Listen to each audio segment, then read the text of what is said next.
My name is Jennifer Franklin. I'm the program director of the Hudson Valley Writers Center, and I'm happy to have you with us today for this special reading and conversation with Eileen Cleary, Mary Lou Buschi, Jennifer Martelli, and Dawn Lundy Martin. If this is your first time joining us for a reading, welcome. We hope you continue to come to our online readings, classes, and events. Please check out our website for the complete list of all of our offerings. We hope that the local audience members will join us at HVWC for our next poetry reading, which will be Wednesday, December 11th, with Malachi Black and Catherine Barnett. Please mark your calendar as well for a special fiction reading on Sunday, December 8th, with Christopher Jomsma and Tracy O'Neill. And after that, we will have a holiday cocktail party. HVWC Reads, hosted by our beloved fiction instructor, Jonathan Vatner, will host their book club on December 15th on Zoom for Christopher's book called Our Narrow Hiding Places. Look out for all the information on that. I want to thank the board, our teachers, and our students who are the beating heart of the center. We also want to recognize all the foundations and organizations that support us, including the Bydale Foundation, the David G. Taft Foundation, NISCA, and Arts Westchester. I also want to thank my colleagues, Sophia Bannister, Misty Yarnell, Christina Papadopoulos, Ellen Archer, and Leslie Zinna, who's running to get more chairs because this is such an important reading. Thank you, Leslie, and she's hosting the reading with me today. All of our readings are free and open to the public, and all of our writers are paid. If you are in a position to make a donation towards our readers' honoraria, we really appreciate that. Most importantly, thank all of you, our devoted audience, for coming out during this difficult time to support poetry and to support poets. We need it more than ever. Toni Morrison and Lucille Clifton have each given voice to what many of us are feeling this week. Toni Morrison said, "In times of dread, artists must never remain silent. This is precisely the time when artists go to work. We speak, we write, we do language. That's how civilizations are healed." And Lucille Clifton said, I'm sure all of you know this poem, "Won't you celebrate with me what I have shaped into a kind of life? Come celebrate with me that every day something has tried to kill me and has failed." Eileen Cleary is the author of most recently Wild Pack of the Living from Nightboat Books in 2024. Her other books are also Nix is Made and Main Street Rag Press. And she received an honorable mention for the Sheila Margaret Motten Book Prize. Her poems have appeared in Sugar House Review, West Texas Literary Review, the American Journal of Poetry, JAMA, Right Hand Pointing, and many other journals. She is a 2016 and 2018 nominee for the Pushcart Prize. She founded and edits Lily Poetry Review and Lily Poetry Review Books, and hosts and curates the Lily Poetry Salon. She is a graduate of Lesley University's and Solstice of Pine Manor's MFA programs. As a nurse and poet living in Massachusetts, she is passionate about poetry and its witness of humanity. Everyone knows what a great poet and literary citizen she is. In her moving poem, Me Too, Cleary writes, "A man lurks behind you on the sidewalk. You cross, he crosses, you cross, he crosses, me too. Your sister saw leaves and mud all over you. She knew, you knew, she knew, and neither one said, me too." Please help me welcome Eileen Cleary.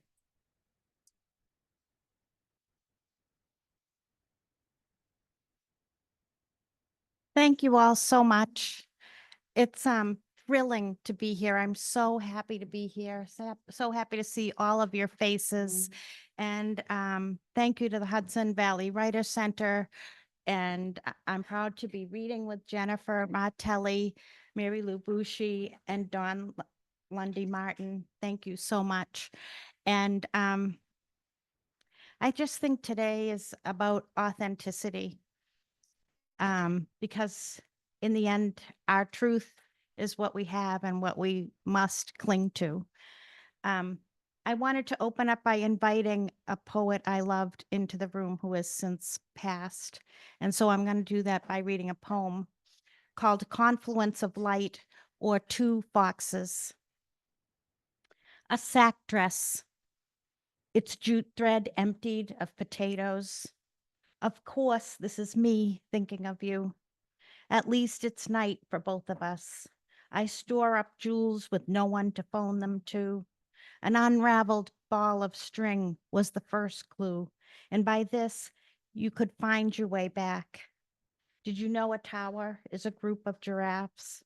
The flashing green is snow lit by street lamp. No, it's a missive from you. The sky's river transmits from your bed at Mount Auburn Cemetery, where winter deer lick minerals from willows. You are ready with your parliament of owls. The book that I'm primarily going to be reading from this afternoon is called Wild Pack of the Living. And how it came about is that when I was a teenager, Stephen Stainer, who had been abducted from his family and gone missing for 7 years, escaped his captor and returned home. And in the process, saved a second boy, Timothy White, from a dreadful fate. To me, Stephen was a hero because I had been seized from my family by the state in what I considered to be a legally sanctioned abduction.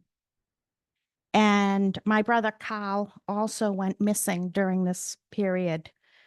He was stolen by his foster family and was lost to us for 40 years. My experience and Stephen's are not identical, but they are emotional cousins. This book holds Stephen Stainer, that boy from Merced who's lived in my chest for 40 years.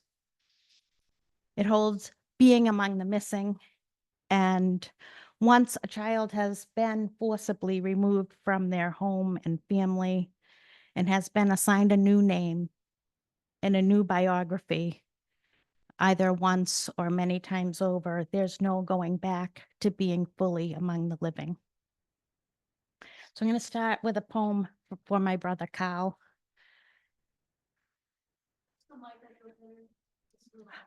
Like this? Too high?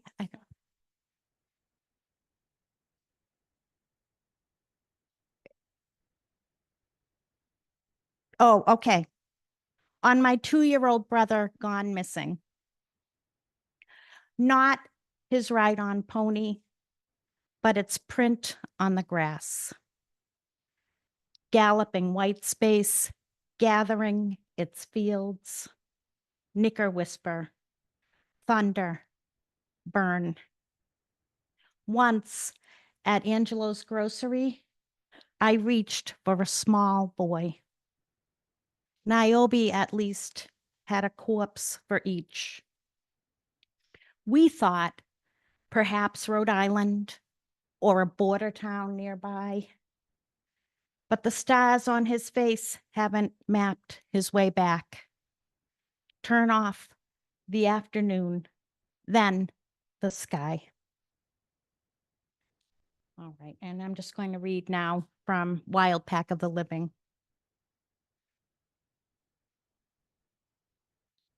And while I was writing this book, a lot of people asked me not to write it. Just why do you keep writing about Stephen? Stop writing about Stephen. So I wrote this poem to explain why I am writing about Stephen. It's called If Stevie Were Never Taken. I'd stop seeing the parkway where red ball gas persists long after it closed for business. The service clerk sponging the windshield, dusty as a country road, could finally retire. If I recognized Stevie sluggish in the back seat, I'd see with a sedan's spectacled driver nearly hairless, hyperglycemic, haphazardly eluding capture, must be fleeing, and I'd pursue him learning by heart his license plate and face, the hard years of his years, his wintering. I'd rid his Buick's trunk of its church flyers with fake monks, shred the ruse he printed to appeal to the gullible and plain old religious, everyone with a young son. I'd gag his give to the poor Mrs. Jones and Mr. Bean. He's out of Grimm's with sleeping bills spilled in the console coursing through Yosemite. If he leaves no tracks on the packed ground of Tioga Pass, who can follow where he crossed into the camp? I can't think because of the cabin I'd be forced to tour. I might have to touch not a monster per se, more like eyes torching dry leaves in fire season. Beyond the tire swing and toy boats, amongst tossed bottles, plastic bags, cans rusted, and a sparrow dead, this hill shoulders the sky. If a child doodled these clouds, he wouldn't call them swollen. To cry while squirrels crook the trees would be absurd. Cruel, my heart reminds me that once a boy was stolen from his home and that no one could find him. It whispers, you were taken to. Or is the word taken too strong? I was removed. Let me say this. After this happened, the rain on a leaf belonged to neither of us.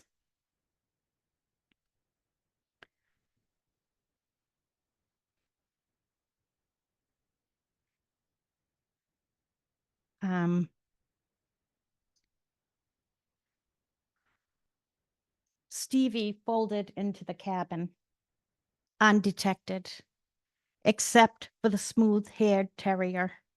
Not the same pet who trailed the Boy Scouts while they searched the parkway's empty lots and gas stops before the soggy cold drove them inside.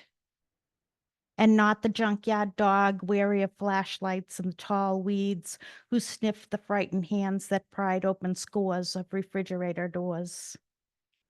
As far as anyone can tell, Parnell stripped the boy and dyed his hair. By cabin windows, black oaks sought the light.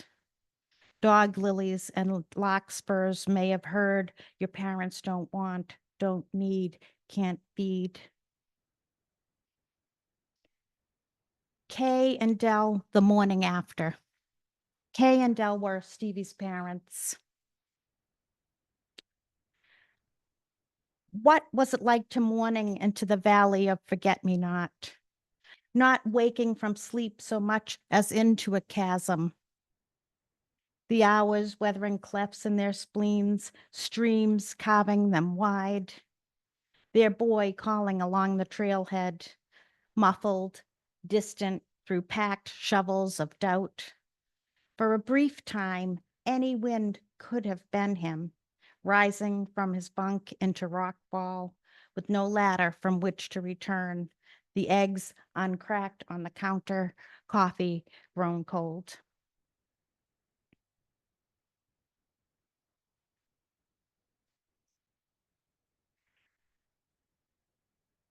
Abducted boy returns home after 7 years, New York Times, March 4th, 1980. He couldn't have known how much his parents would shrink inside their pea green frame house, or that his once small siblings would outsize their twin mattresses, or that his first collie would be fenced only in before's invisible lawn. Now he can only speak of cow and pigs, the farm they still owned before he went missing. During's verboten. Sometimes, if he recalls During, his brain projects that scene on the screen of his sweatshirt pulled over his eyes so that his parents can't see that he did smile in those lost centuries. His memory shows him smoking with friends in the woods or rafting on a lake between two cliffs. If he claps his hands, he can measure the distance between boy then and boy now. Never enough hands to cover his mouth if he dares to share anything blue. blue geraniums outside a busted trailer, blue lupines, blue flax, or blue panic attacks. Sometimes the night is blue-black, and his mind maps a migration of the one blue wheel no one else can hear. Meanwhile, cicadas broadcast their secrets. They timble their miniature drums, spreading their news instead of hiding in their rooms or staying out late after school. And just going to read one more poem about Stevie, but it's really about his father, if I can find it. So Stevie's father was a peach canner. And this poem is the peach canner to his missing son. And it's after the great Paul Nemser. Long past these peach trees, the innocent hour tills. The orchard's arms open as if expecting to surround you, child. Time is a hummingbird I can't outdistance, secreted on a fragile limb. A curve of blossoms overhead and blossoms heavenward petal this narrow prayer. An orchard in which I concede you're missing, and orchards in which I still miss you. Orchards bent double with frost, globes glimmer, ablaze as is their way. Sapwood chants, restore the sun. Rose pivoted green by the earth, rose blushed pink, meadow birthing star. The pearl at the center lingers, snow melt slaking its thirst. I am calling you back to the orchard I must one day abandon. This grove forfeits a measure of heat each time your little shadow sends no word. What's kind of interesting, well, about me is that I can't seem to write a happy poem to save my soul. And so like I was writing this book and I said, you know what be excellent idea is if I just put a little coda at the end about my hospice patients. So I did. So I'll just read one of those and then one more poem. So this one is called The Dead. They stare through bedroom windows, shortness of breath, a cough, no longer mattering so much. I hardly know what to say. They can say everything with a straight face. Listening, listening, it's already been said. Hard for them to get used to things like sleep being gone while we adjust the lights. And I'll close with this poem called Weather Report. Weather Report. Soon, April. And those of us who'd frozen our fingers clothes-pinning children's outfits into brightly colored popsicles, or who'd shoveled dirty snow just before the town's plow pushed the icy streets onto our driveways, or who'd spilt the golden retriever's ashes we'd agreed none of us would scatter until spring, when all of us could gather. Blink away lopsided snowmen blinded by hungry deer. We notice as the neighbors drag away electric does who've shone through our windows for so long that our rescue puppy no longer interrogates them. We cannot help but recall our parents' tree, its poisoned tinsel, or the year Sheba swallowed it while lodged with litter. Or was that the year she'd widened but didn't whelp? The year she'd collected and mothered the ornaments? The year she would not let any of us near the torn rabbit? Anyway, their deer had stood since before the couple left to have their daughter, and long after the morning they returned without her. But let's not fret about Christmas decorations from our past, or those strewn on our neighbor's lawn. Mud season arrives despite the stillborn. the earth rolling over as predicted. If we live long enough, we pause when the ground softens, the woodpile dampens, or the sparrow song is close enough to touch. Thank you.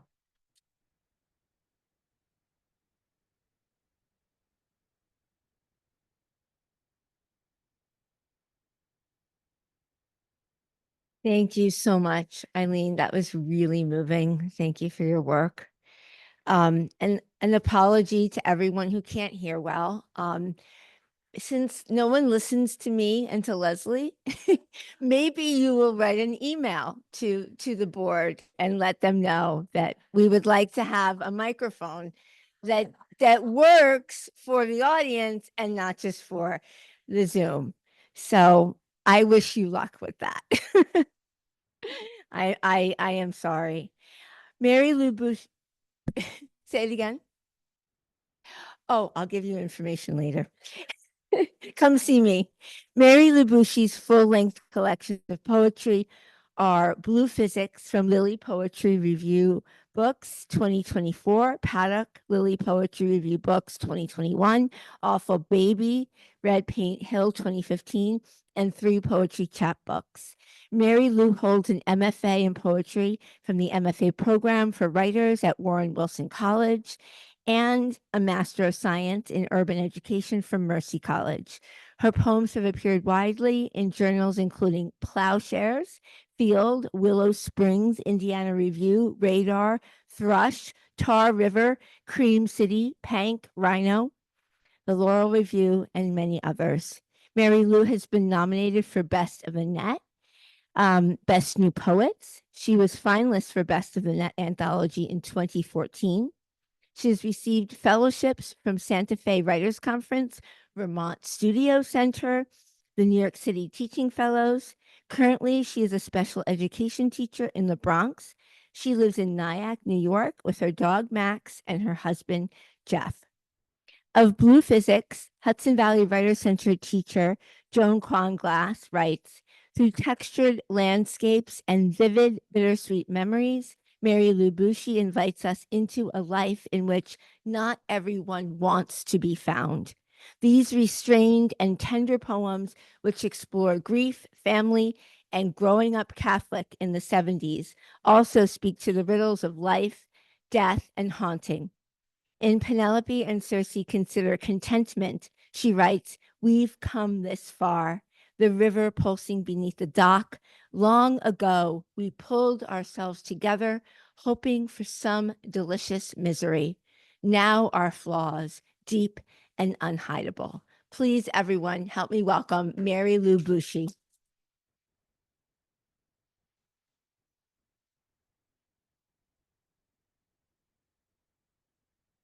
Hi, it doesn't really matter. Hi, everyone.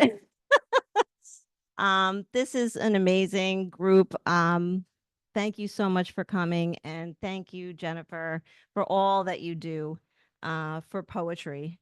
I am so excited to be here with Eileen, Jennifer, and Dawn. But I wanted to start, and please tell me if I need to speak up because I am a little soft-spoken. I wanted to start with a poem by Jennifer as a thank you. And it's a poem that's important to me as a special education teacher for going into my 17th year. A poem in which she just won a pushcart prize. Preparing for residential placements for my disabled daughter. My life without you, I have already seen it. Today on the salt marsh. The red-winged blackbird perched in the tallest tree, sage green branches falling over the water. She sat there for a long time doing nothing. As she lifted up to fly, the slender branch shook from the release of her weight. When the bird departed, it seemed the branch would shake forever in the wind, bobbing up and down. When it finally stopped moving, the branch was diminished, reaching out to the vast sky. You're welcome. So I'm going to be reading some poems from Blue Physics, and then I do have a few other poems that are mixed in that seem in the right spirit, maybe phantom limbs of this project. So some of the threads in this book are bullying, hypocrisy of organized religion, racism, and probably the strongest thread is my brother went missing twice, and I was 11 the first time and 15 the second time. And he was in a coma for a year, or not for a year, sorry, for a week, and then we were finally notified. So the first poem I'm going to read is sort of a phantom limb of this project. It's not in the book, and it's after Victoria Chang's ekphrastic project on Kawara.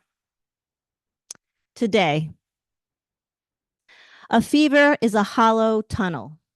I find a door. Today, I opened a valise full of family secrets. Only 2 are about you. Today, I ask, what is blue? The color of the fob holding a key. Where is your car? Today, we receive a confirmation. Yes, that's him. Wrapped in a blue envelope, a prayer. It's not easy to cut marshmallows, but to cut a hole in the sky is final. For years, I dreamed you were unlocking the car for me. I keep arriving at the wrong door. Today, I see squirrels, but that's impossible. Some must be floaters, a condition of the eye. There are 6 types of comas: toxic, cerebral, persistent, locked, brain death, induced. Every night is the last time a train enters your skull. Today, the lake of your mind freezes. Your deep sleep is a week of walking in circles past the dark racks in the mall before the stores open. Today, I read the first words for color in English were black, white, red. Blue was last. Pale, ocean, sadness, regret, morphine. Today, your mind is a chevron pattern a doppelganger shakes apart. In your fever dream, I am talking backward. How is there nothing left? Where is your couch, your home, your toothbrush, your skin? Were you long in the waiting room? Each night, a woman calls the house, intoxicated, belligerent. What's worse, hearing her scream or listening to you say nothing, sometimes cry. Today, winter, another dark horse falling into the sky. I have night terrors. I don't know I am screaming until I see the boy standing next to me. February 13th, 1981, you died. February 14th, 1981, the blue room is red. The shape of time is watching the same birds enter a tree on loop. Today the phone rings. It is not you. The ice storm knocked out the power, leaving us camping by the fireplace for weeks. The velvet couches covered in thick plastic, far off glaciers, Inuit families living there, eating charred fish, never fighting, never in anger. Our bedrooms, mysterious caves left in wreckage. The night before the storm, you woke me, asked me for my coin collection and anything in my piggy bank, promised you'd pay me back. I got out of bed, felt the cold crack like ice lightning up through my bare feet. I was too young to understand desperation, too young to feel danger while admiring the incomparable beauty of a frozen tree in moonlight. I imagine the Inuit family around a small fire, sharing stories, sharing how hard the world. The mother stroking the chapped cheek of her son, who plays with a stick that he flicks in and out of the flames. My mother, a distant figure, walks the yard, now a museum of glass, searches for her son. Down power lines edge the streets. My father adds logs to the flames that jump and lick to defy gravity. The boy surrenders the stick to the fire. Memento Mori 1. It's November.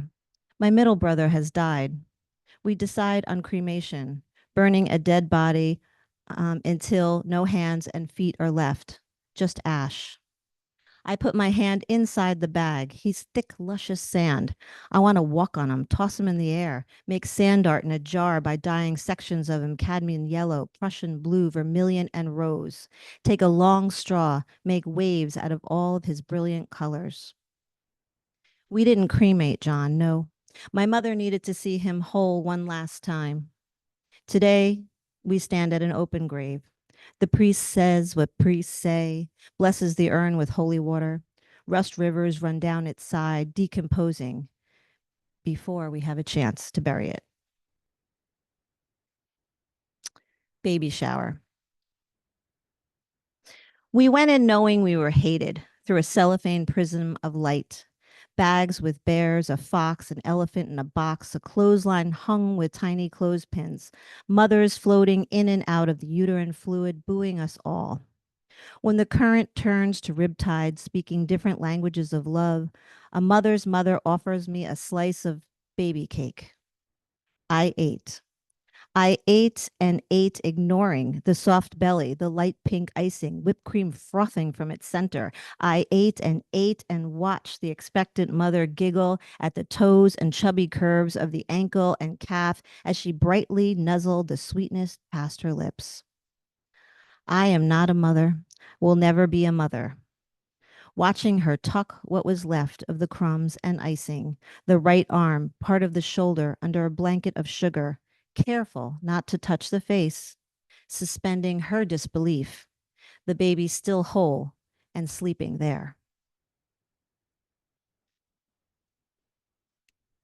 Memento Mori 2. My mother holds up a blue beaded dress. Bury me in this. I was 8. I used to climb into her closet to roll my fingers over the beads, remember this dress, the sequin stars. When she died, I chose a serious black suit with a white peplum, a dress for a magic trick, woman about to be sawed in half through a roof of her box. Before the funeral director closed the lid, he asked if I wanted the shoes back. I took them, leaving my mother barefoot.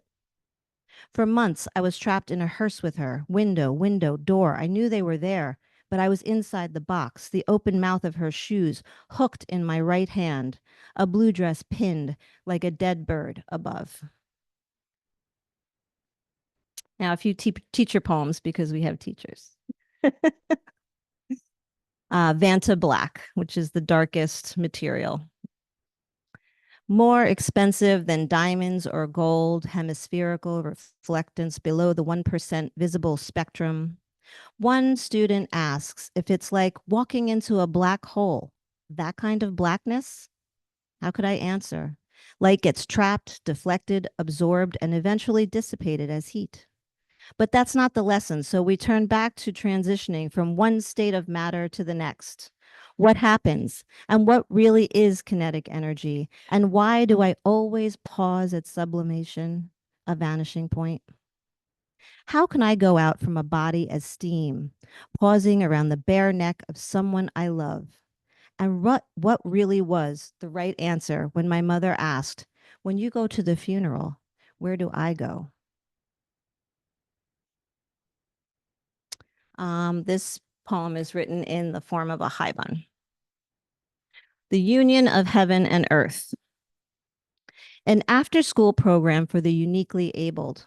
Mahi makes a card. Shortest month of gray snow and forcing bulbs. He uses very little water, swirls his brush in the scarlet paint. His blazing heart shocks and pulsates. He adds pink lips, a sticker from a Family Dollar. Who is this for? I ask. He continues to work. Nobody, he says. His right knee moves back and forth. He whispers addresses, train lines, connecting buses across town. Mahi, who would you like to send your heart to? I ask.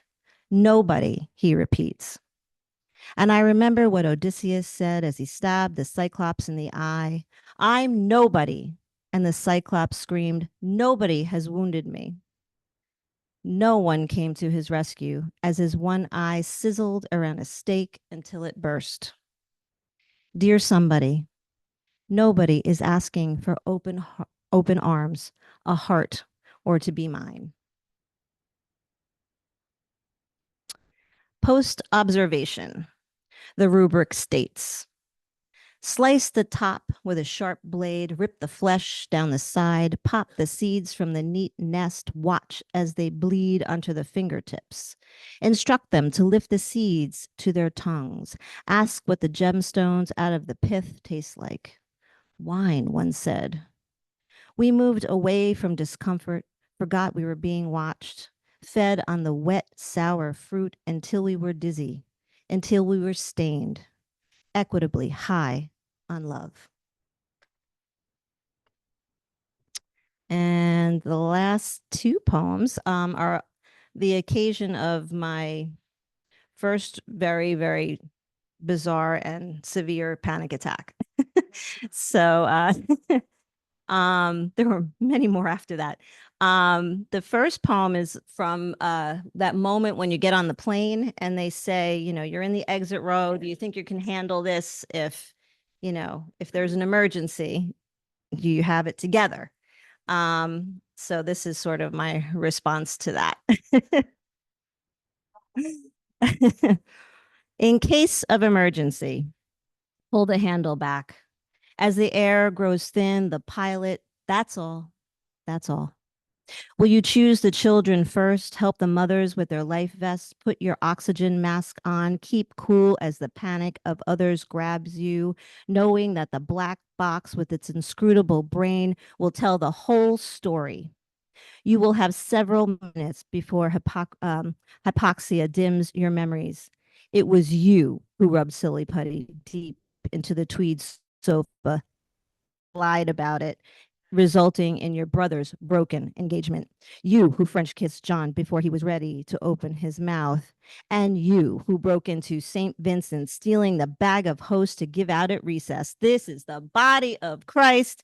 Amen. And you who thought while boarding this plane, you've had enough. Do it. Open the metal rib cage, toss the other paper petals before the sudden decompression, the roof off. Watching everyone down. Yes, you say, I promise to know where to end. So you don't want to take a plane with me. And this is the last poem. It's the title poem of Blue Physics. Blue Physics. The locals pointed me between the trees toward the beach. It wasn't much of anything, a thin strand fumble of rocks and seaweed. How or why I walked so far to escape our workshop group. The poem about a lover's death. I returned with a cup, blue plastic whale jumping out of its open mouth. Natural blue was playing in the bar where I saw him drowning. Why is blue so rare in nature? If you zoom in on a morpho-wing butterfly, light bends through air into another material, making the wings appear blue. The sky, when I saw you, like the fish in the blue tank, in the bar filled with laughter, filled with air, you couldn't breathe. I tried to turn every head, get you out, both of us, bug-eyed and screaming. Thank you. Hey there.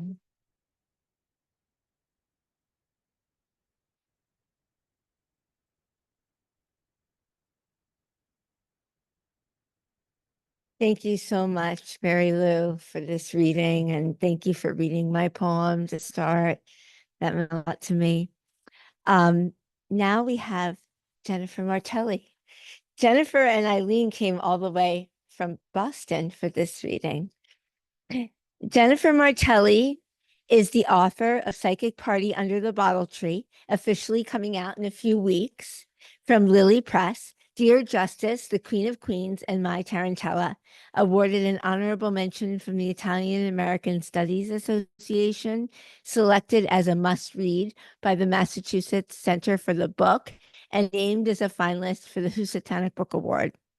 She is also the author of the chapbooks All Things Are Born to Change Their Shapes, winner of the Small Harbor Press Open Reading.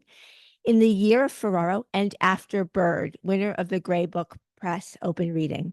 Her work has appeared in the Academy of American Poets Poem a Day, Atticus Review, Poetry, the Tahoma Literary Review, Scoundrel Time, Verse Daily, Iron Horse Review, and elsewhere.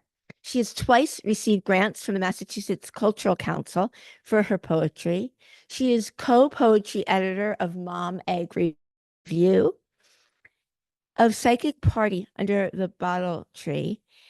HVWC teacher January Gill O'Neill writes, in this striking collection of poems, Jennifer Martelli delves deep into the human psyche, exploring themes of desire, self-destruction, and the complexities of human existence. Brava to this skilled and necessary poet. This is a book we have been waiting for. And it's true. I got to read an arc of it, and it's amazing. Few poets have been as successful as Jennifer has at giving continual voice to women struggling under the laws that have curtailed and erased our bodily autonomy. She writes, can I rule as a monolith? Can I rule as a woman who's had not one but two abortions and still is not sad? Can I rule as a woman who is not sad at all? Please, everyone, help me welcome Jennifer Martelli.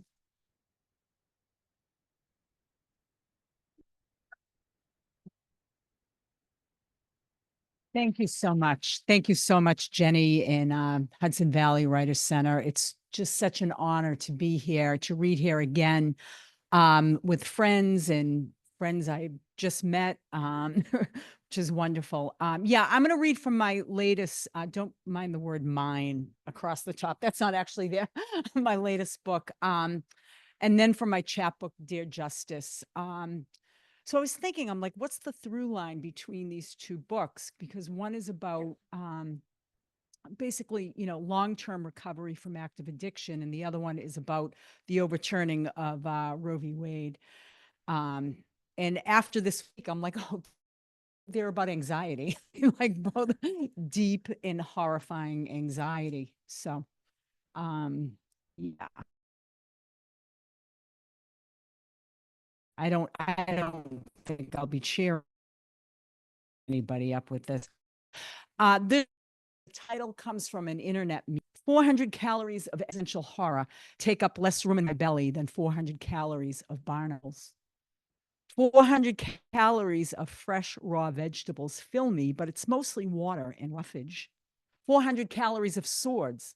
My friend chooses to fill up on swords, which is why she still bleeds. I am always hungry. I read that every good story is a witch's hat. The rising action climbs the black silk to the point, then slides down, widening brim the rings of Saturn over an old lady's brow. 400 calories of raw meat leave less room than that same amount of oil. Sesame, olive, canola, sweat. Less than Monk's scream, if I could swallow that like a secret love letter. And another friend insists trauma rides through her bloodstream in bone marrow canoes. She says old pain shapes us, drooping right eye, inverted spine, loose uterus. 400 calories of horror served up on stoneware microwavable dishwasher safe plates. I read that every good poem is a Rodney Dangerfield joke.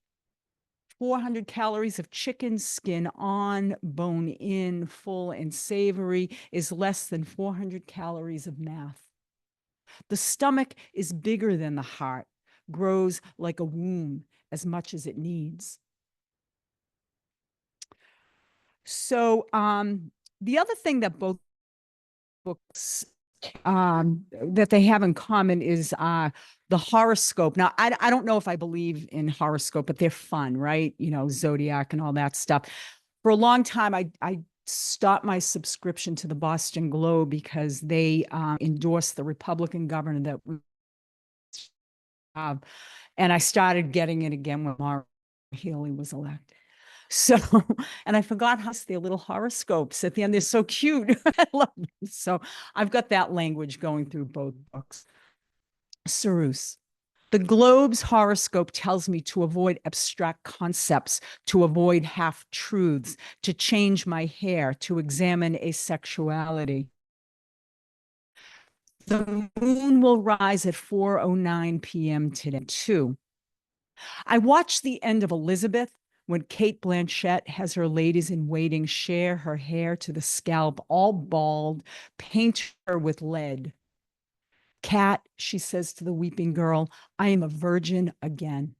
It took time to do this. The scissors dulled the toxic lead in vinegar to make Cyrus crushed with a pestle in a stone cup. Globe's horoscope warns me, hunker down. I have all this time to watch my plants dry up. The vines with the old nightshades and pots out back, the mums and cosmos, even my one succulent. I had the idea of growing things. My lucky rubber plant skeleton is showing its leaves, bone light, green and lunar. Someone out there is angry with me. My horoscope says tonight, the moon isn't good. Don't reciprocate.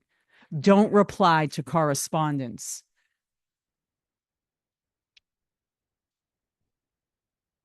So it's funny, or sad, I don't know. A lot of these poems are written, and I can't believe I'm using this phrase, were written under the first Trump administration. Back then. This poem really I should dedicate to Megan Merchant, a great poet and artist who took a picture of these dead snakes that were in her backyard. I'm so afraid of snakes, and they're throughout this whole book, which is odd. But this was written shortly after the 2016 election. Night Snake. I tried to bend my back to the sadness. The moon grows back fat, a yellow side. Perseus decapitates the head of the Gorgon. Snakes litter the cold sky just as dangerous dead. My friend found one black snake head, one rat's tail, juniper buds, waxy and strewn in her yard after a quiet night. Anything I've ever feared regenerated, came around on the wheel St. Catherine-like, moonshore, rose from the wet hummus in my heart. Tonight, another old white man told me to bend my back like a bow to the sadness. The moon waxed fat again, mezzaluna dull, metal, all ready for my weight.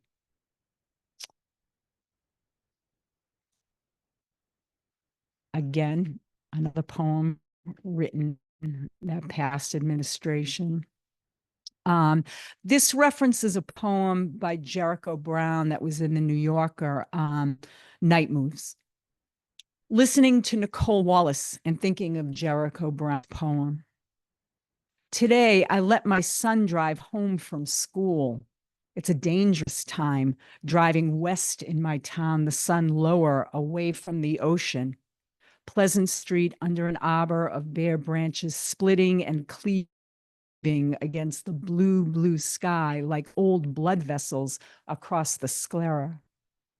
The forsythia trees, or are they bushes, too frightened to bloom full yellow? We haven't warmed a degree. Something's wrong this year. I slept through the equinox, past April Fools. It's January 90th. I'm a nervous passenger, but hide it in my right foot. I won't allow him his Spotify while he's at the wheel, so we listen to MSNBC.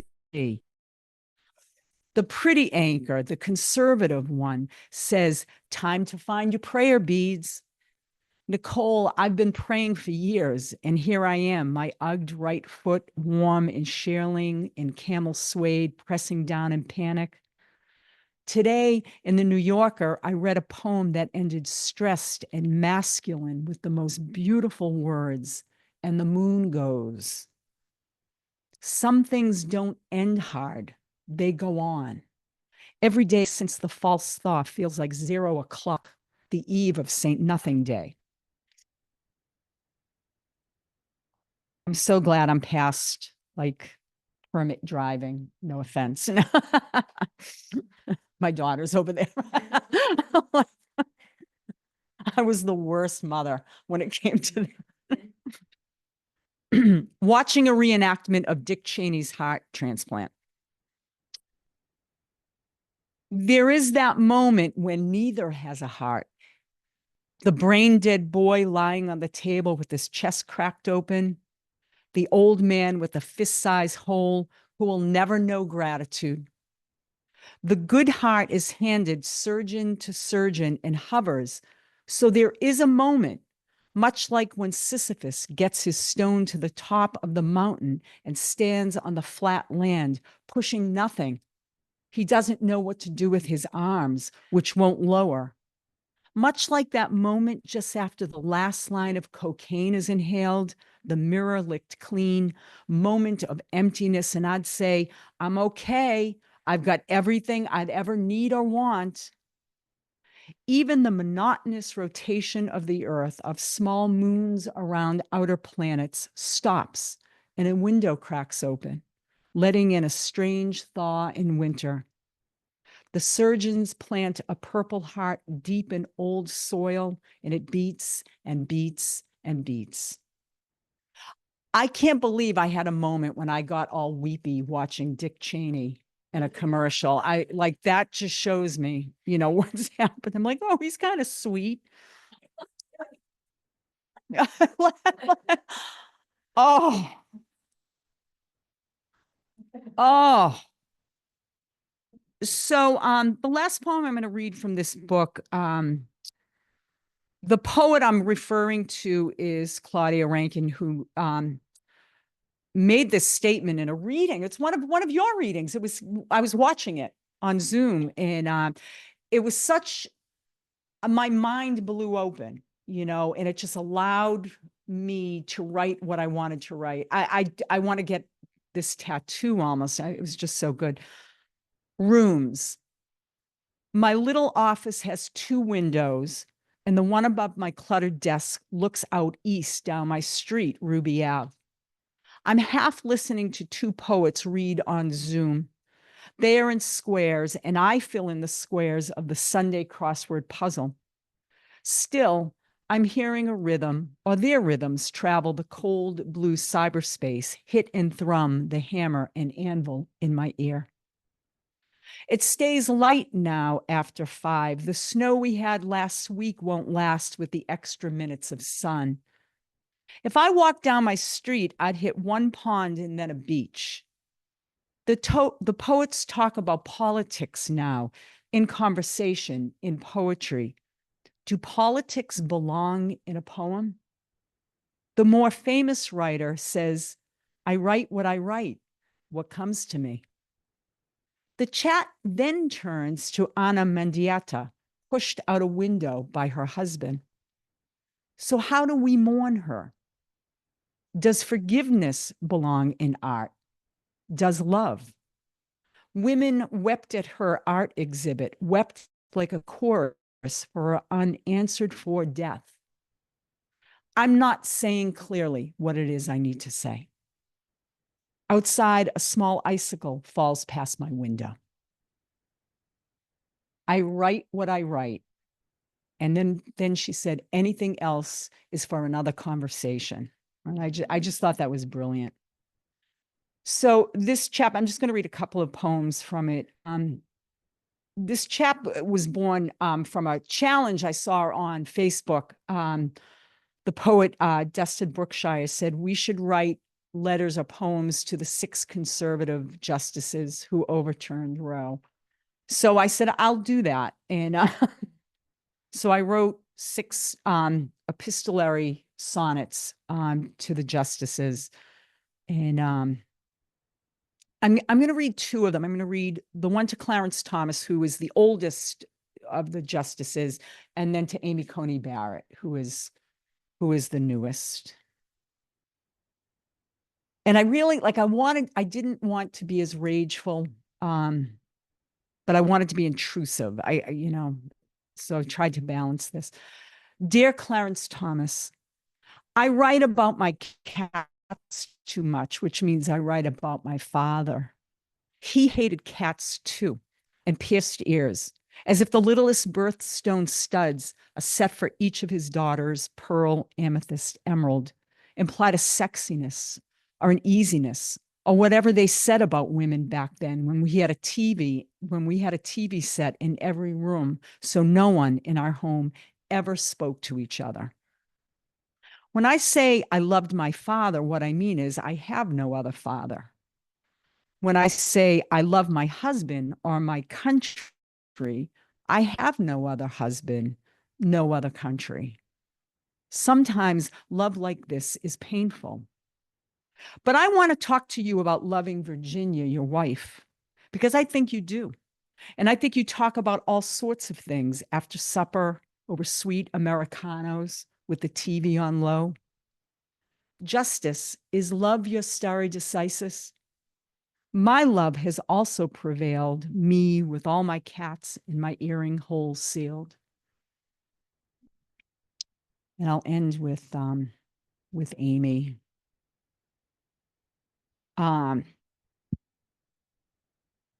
Who I have nothing but embarrassment. Like I don't know about her. Dear Amy Coney Barrett, have you ever wept when someone you don't know is kind to you? The nurse who held my hand during my second abortion said the quick loss of pregnancy hormones could have caused my weeping. The doctor had such smooth, dark skin and a pure white beard. It was as if a waxing or waning moon hovered between my legs. He was kind too and said, almost done, almost done. He sounded like the tide. I did your chart. The Friday you were born, the moon was humped, gibbous. Astronomers called it a moon giant. Astrologers say you have great willpower, dislike almost every change. You have the choice to show your love with actions. When your moon is in Cancer, you have the choice to inflict great harm. Amy, we were both born on Aquarian cusps, sharp points of a moon's crescent hook. I'm being very intrusive now, but under your black robe, you should wear Aquarius blue. Around your neck, a plum gemstone. Thank you.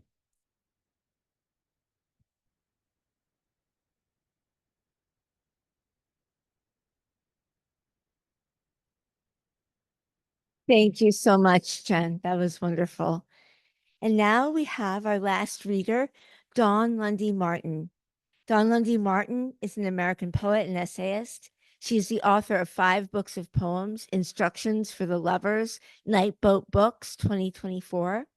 Good Stock, Strange Blood, winner of the 2019 Kingsley Tufts Award for Poetry. Life in a Box is a Pretty Life, which won the Lambda Literary Award for Lesbian Poetry. Discipline, A Gathering of Matter, A Matter of Gathering, and 3 limited edition chapbooks. Her nonfiction can be found in N+1, The New Yorker, Ploughshares, The Believer, and Best American Essays 2019 and 2021. She was the first person to hold the Toi Derricotte Endowed Chair in English at the University of Pittsburgh, where she co-founded and directed the Center for African American Poetry and Poetics. As many of you know, she was one of Slappering Hall Press conversation poets with Toi Derricotte, and as a special thanks for being here with all of us today, we have one for each of you in the audience that you saw in your seats. She is currently working on a memoir titled When a Person Goes Missing, forthcoming from Pantheon Books. She is professor and distinguished writer in residence at Bard College. Of Instructions for Lovers, Ronaldo V. Wilson writes, Dawn Lundy Martin's dark brilliance subsumes in the tissue breath that heaves into a depth so black we cannot reach it. Martin mines in a sown language where defeat is inevitable and freedom is near total alienation, revealing hope in Instructions for the Lovers. This is an incredible masterpiece, he says. This is a poem from Dawn's, published in 2016, but it is just as appropriate today, called The American Middle Class, and you can find the whole poem on poets.org. The American middle class is screwed again, but they don't know it. Politics is a gleaming nowhere. Love is obvious. Love is miraculous. Who's made it to well-being? The television projects hysterical grief. Brown women wailing, fall to knees draped over. We are only who we are supposed to be. No moon tonight, dear one. Please, everyone, help me welcome Dawn Lundy Martin.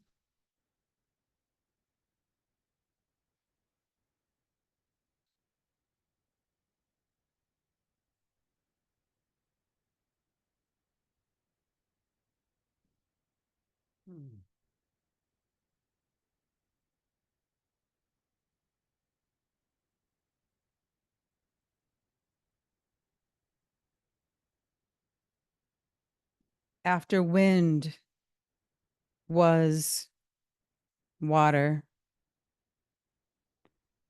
After we were water.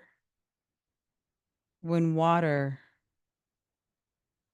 subsumed. When the thing that was water. When our arms were water. Our gestures flower.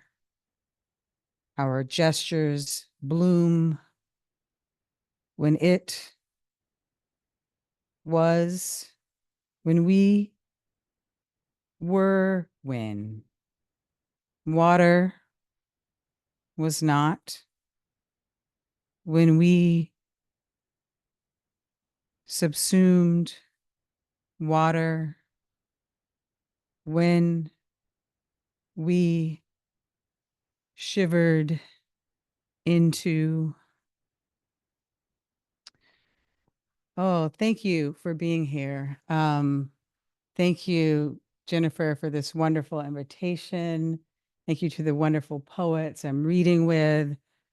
I was thinking the day after the election when I was massively hungover, and I was thinking about, I wasn't thinking, and then the next day I was thinking, get your shit together.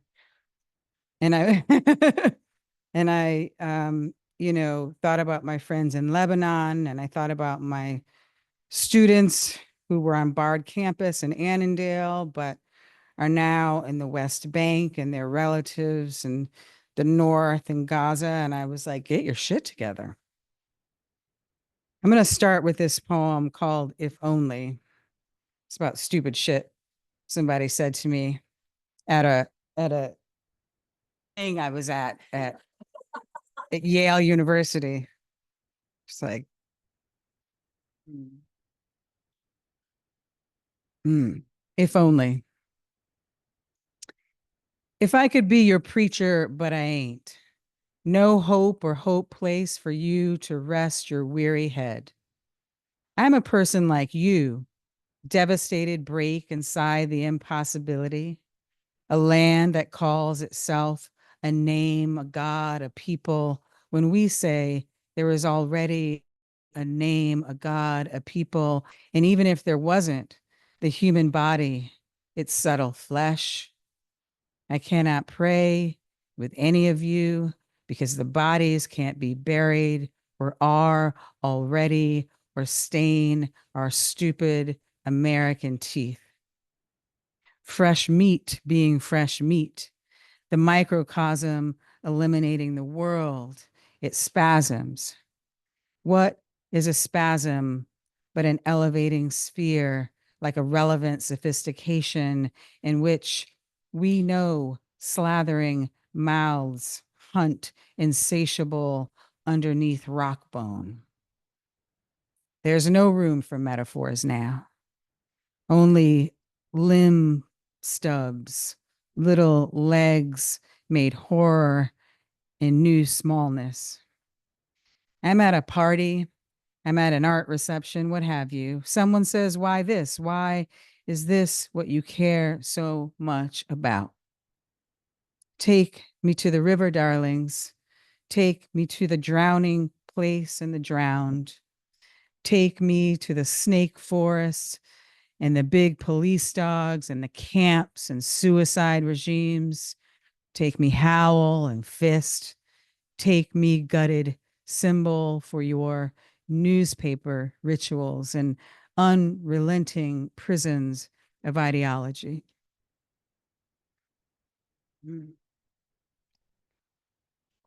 I was in Pittsburgh for the election. I decided to go back to Pittsburgh to be with my friends in Pennsylvania. And we were like, let's see what happens, you know, and then we're like, oh God. And and then like the next day I went to the Carnegie Museum of Art to see the Charles Teeny Harris exhibition. And I was, you know, just kind of sitting at the cafe at lunch, and this guy from Canada, who's like a political tourist, he was like, oh yeah, I came here because I wanted to go to, he's like, I don't like Trump, but I wanted to go to a Trump rally. And it was a Trump rally in Pittsburgh. And he just like goes to political things, you know, all over the world for out of curiosity. And he was like, so how do you feel today? And I was just like, oh man, it was a lot. But the funny thing is, I just remembered why I'm telling you this story. The funny thing is that, you know, he was talking to me about a lot of issues, and he thought I was a cis man. He just kept calling me buddy, and he talked to me the whole time. And I kind of like lowered my voice, and I was like, let's play. So weird. But and then today I just wear my most lesbian outfit just to, you know, but I am you know, but I am thinking about my trans kin in this moment. So I'm going to read this poem from Life in a Box is a Pretty Life, and then I'll turn to Instructions for the Lovers.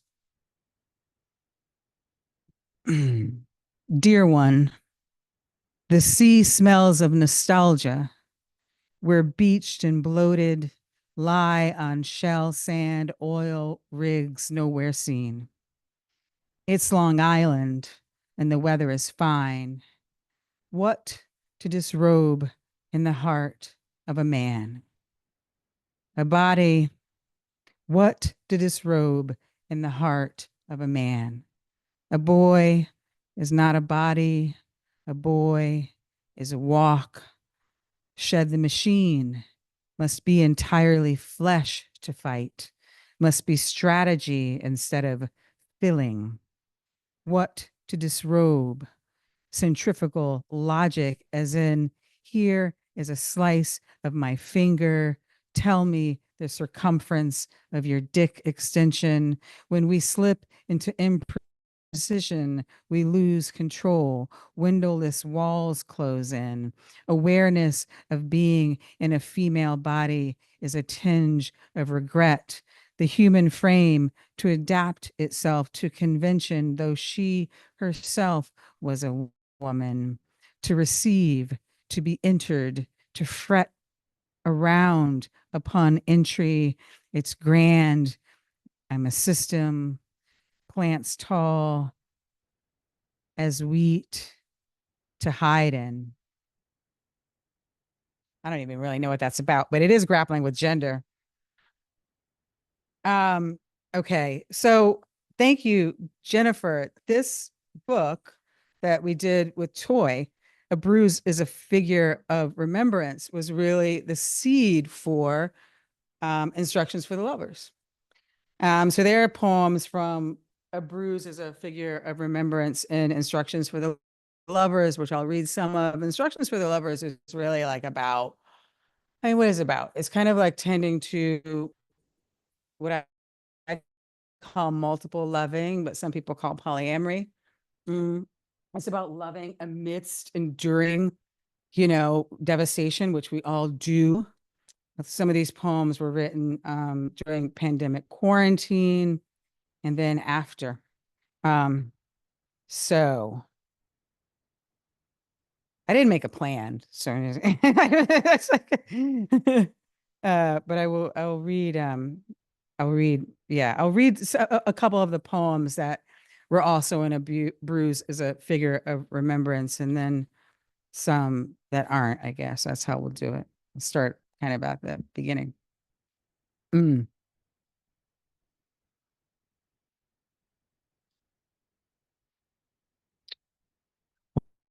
Well, I will say one thing is that, my mother appears in a lot of these poems as well.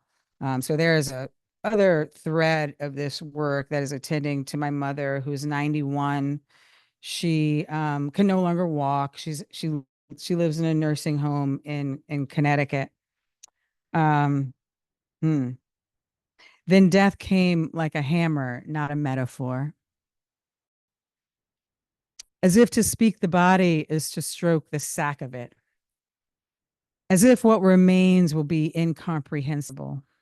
We name it over and over, call it into what would be being if being were simply insistence.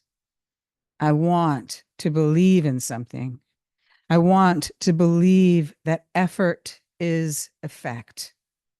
Meanwhile, a girl's head is crammed between her mother's knees, smell of her, the grease in her palms, the pull of the girl's hair, tight tug into neat cornrows, scalp archery.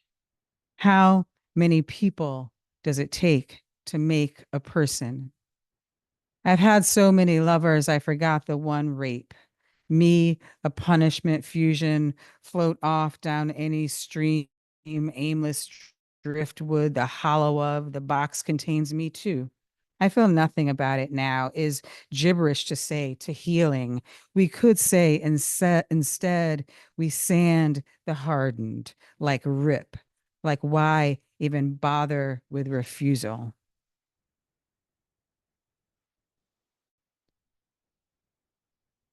From which the thing is made. In the end, I suppose defeat is inevitable. The closing of something once delicately propped open, a silk curtain floated back to its nature or mother, which is what this is really about. Fetish of the mother, the fetish of her under my tongue, bleating about. Even I can't let go, can't sift her being, that part of her that's her from my hands. What's wanted is not to be gotten. No frolic and dance, no cupping of invisible cup, gentle water, soft hand, sweet ache of breath into mine. Mine slats between, what was it? What is it now? When your voice comes through my ear, technological and distant, the crack of it as much a weapon as a frozen foot, as much desert's reflective water well as any. Would the absence, if absence were wrought in body, we both hold it. A forever flat road, nothing on either side, just air and land and friends like sun or metal, the eyes sublime coma, a road inside the throat to soothe the mother. When I say absence, I say dirt under the grandma's fingernails, a break in speech like the drunken cavern I enter each night to get outside of feeling. Her name, my name, her back, a nude trunk, rigid in the face of her God, a real God, in order to say existence is not here under the sable palm, whatever dinosaur lingers in the unknown body from nowhere, records desist, action truncation. I or anyone can be the unwitnessed, come sad trinkets of no remaining objects when a person was. When the circumference was as narrow as a fly, what replaces them? Speaking of replacements, of the way seeking never turns out quite right, and the animal inside you grows a ratty teeth substance akin to a quilt, really. Your bare, raw beat, a racket, also what holds you, what rips is also your own arms wrapped around you, steady like blood, or the rivers that once were, or flowers blooming after bombs and in the junkyard of the mind. It's almost as if there's nothing outside of the experience of the body. The repetition of the anapest seems necessary here of the clunk, mind, body, experience, this gap between all ineffables and anything the eye might say. And then weirdly, I'm going to read the next poem because then it starts to get like, I mean, this is the kind of Eros. I don't know. Let's see. It's not even really a poem. It's just like a moment. And then I guess we'll turn to the Eros, I guess. I guess it's in here. It's a moment. Service as in swole, as in undying, from the old French. Act of homage, servitude, service at the table, from the Latin, slavery, condition of being a slave, this blessing on knees, an opportunity of grunt gratitude. Thank you for this labor in my infinite waiting, attentive in service, she said, to gathering of, to fully, to steady the body uninterrupted.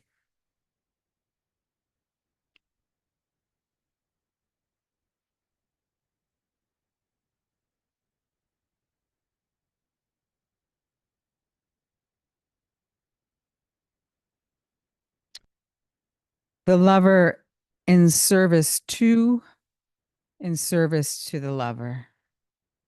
This is a quote. The whole poem's a quote. An expectation is repressed want. Repression makes a hardening of feeling, a list of what one seeks in love, a confusion between clarity of want and fixing a narrative. Instructions for the lovers.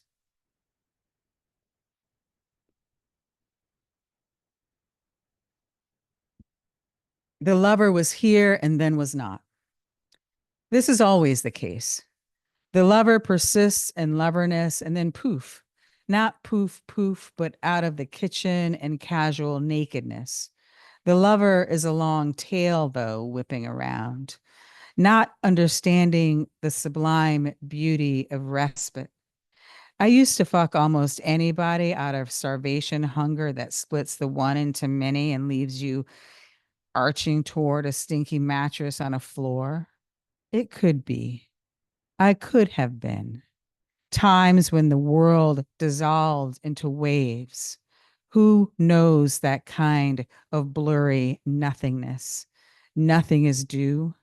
The more my father died, the more mattresses, floors and car interiors, dirt, dark air, hallways, undestinations, railway car drunkie smelling of Eau Sauvage Dior.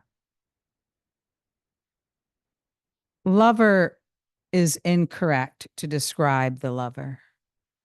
No English words for the labors of.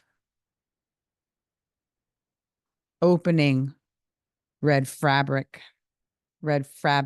legs wanting to be that. There is want, and then there are stones.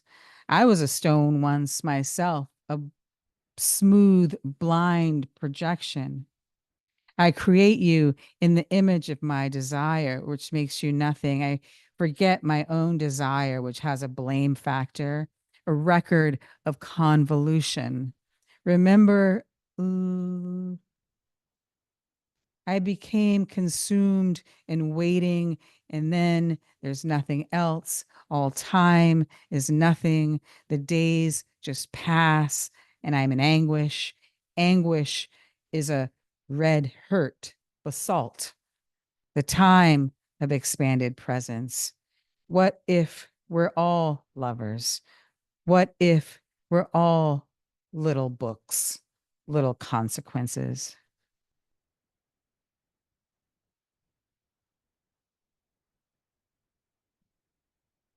The entanglement of loverness meant that when the world disappeared, we could not feel our subjugation. Cradled by the beloved, enveloped, however, temporarily in the confines of bloom, the consumption of the ego, we swagger forth in our gendered selves alongside American rivers, my cap tilted sideways. Resolution stands like a remnant. Call forth the tatters of any lover correspondence and dip into its performance. I'm not dying anymore, you whisper into the lover's ears. In the henceforth, what remains is tumbleweed lining the throat. It swells, heartbeat in ears, disintegrates all knowledge. Dear lover, you know I lie. Thank you.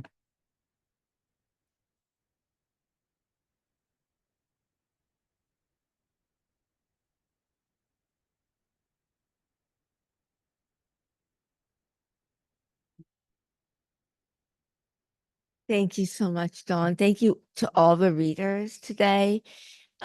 We have books here for sale, so please see us up at the front. And all of the authors will sign books, and please talk to them, ask them questions, and stay and eat something. And we'll move chairs out of your way so you can talk. Thank you all for being here. Please buy books.